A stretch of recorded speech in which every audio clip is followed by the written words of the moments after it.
আসসালামু আলাইকুম রহমতুল্লাহি ওবরকাতুহু। সম্মানিত দর্শক, জনাব তারেক রহমান সাহেবের দিল্লি সফর নিয়ে রীতিমতো তুলকালাম কাণ্ড ঘটে চলেছে।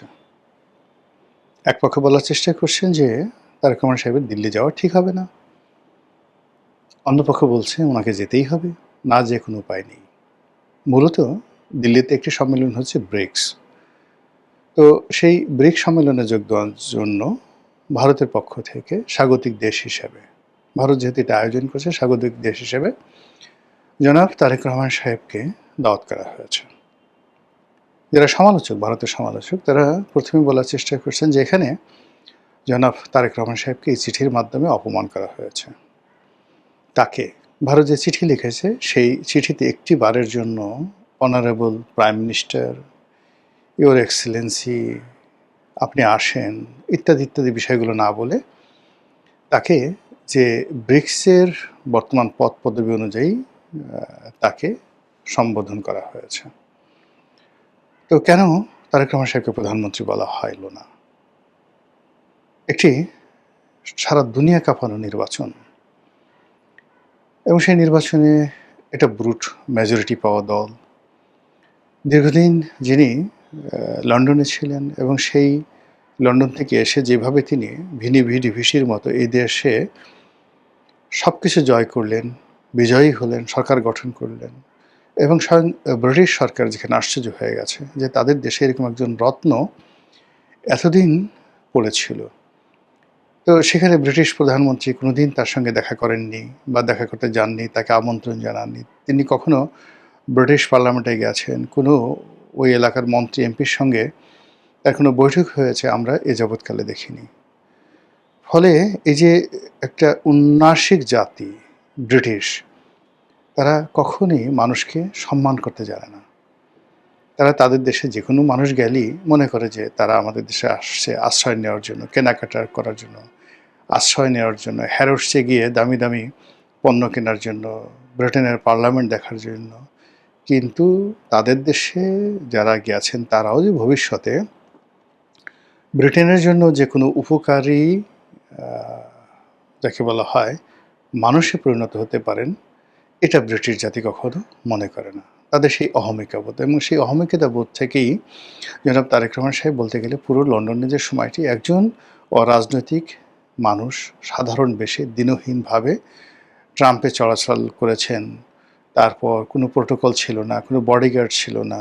একটা কেডস পরে তিনি হেঁটেছেন, কেডসটা নাকি ছেঁড়াও ছিল, এরকম কথাবার্তা হলো। কিন্তু সেই মানুষটি যখন ১৮ কোটি মানুষের অবিসংবাদিত নেতারূপে নির্বাচিত হলেন, তেমনি ব্রিটিশের মাথা খারাপ হয়ে গেল।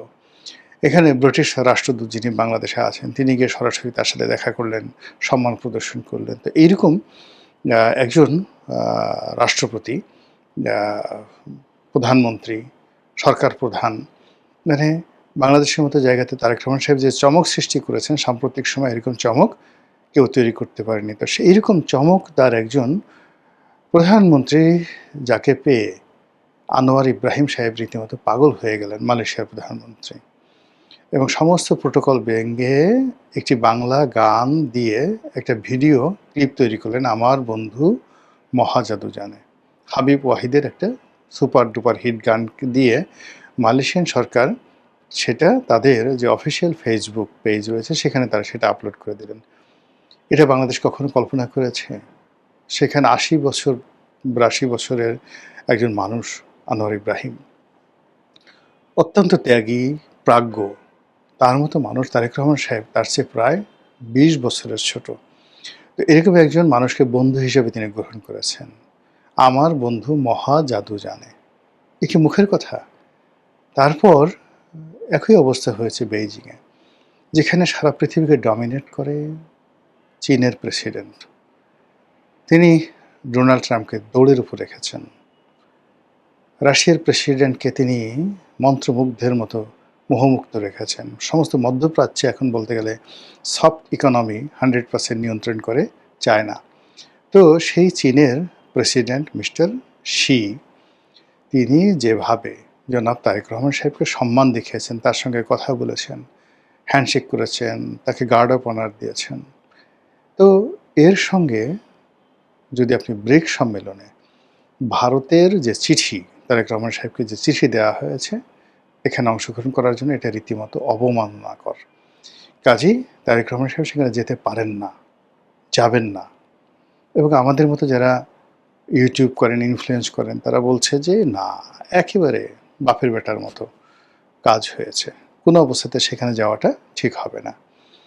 অন্যদিকে ভারত, তারাও তো সারা জীবন বাংলাদেশের উপর দাদাগিরি করে আসছে সেই 1971 থেকে।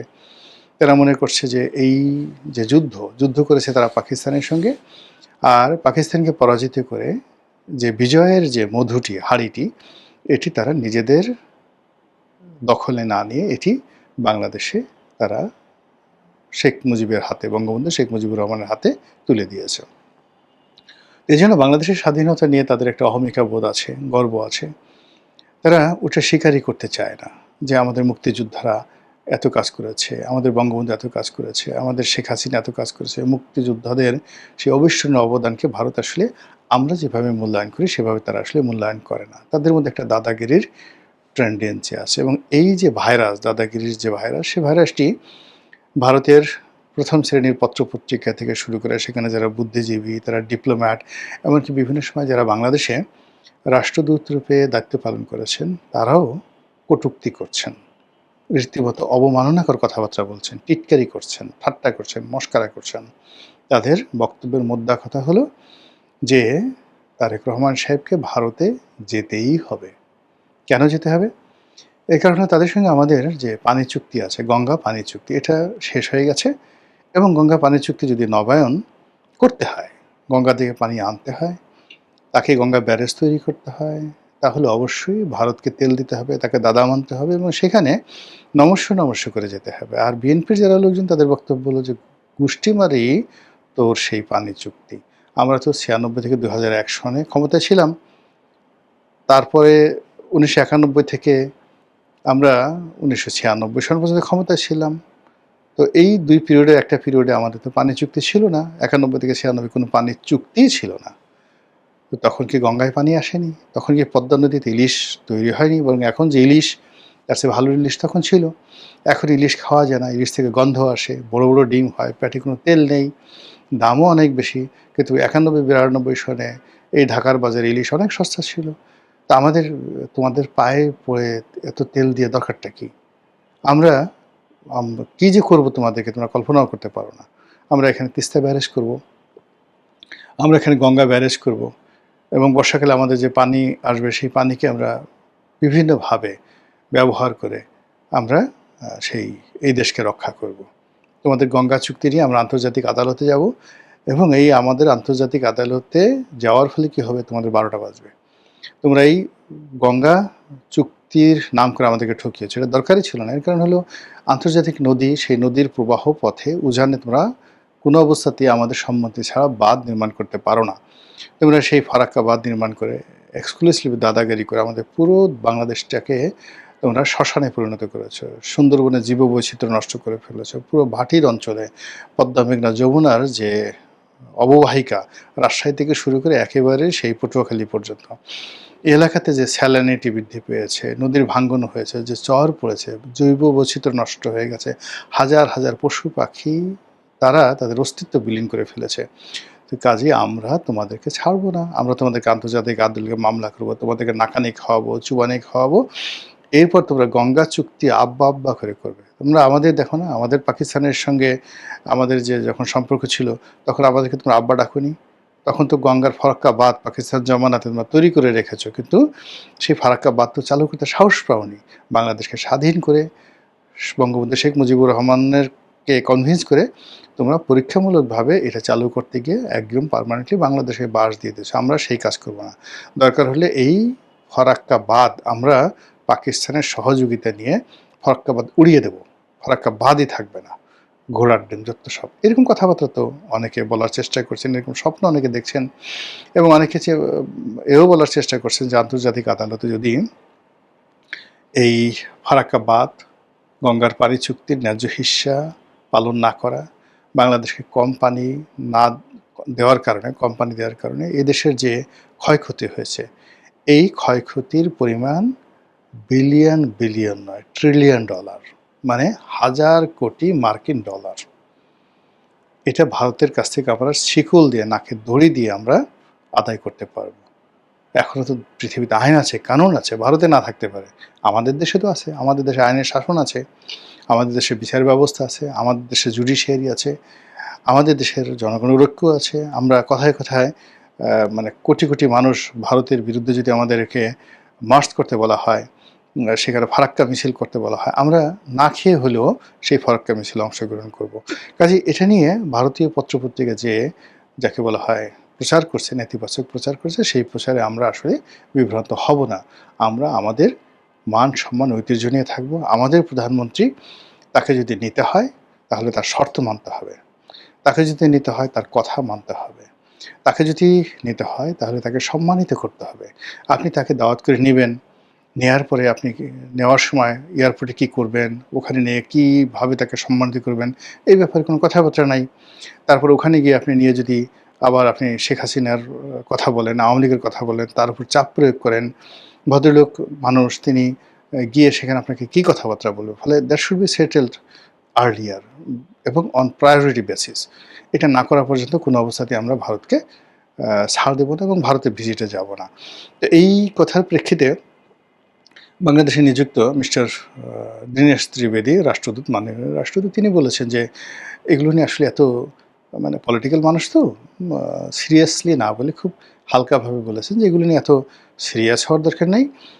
এগুলো মিস্টার নরেন্দ্র মোদী এবং জনাব তারেক রহমান সাহেব যদি মুখোমুখি বসেন তাহলে এগুলো এমনি সমাধান হবে। ভালো কথা, আমিও অ্যাগ্রি করি, আপনারাও অ্যাগ্রি করবেন।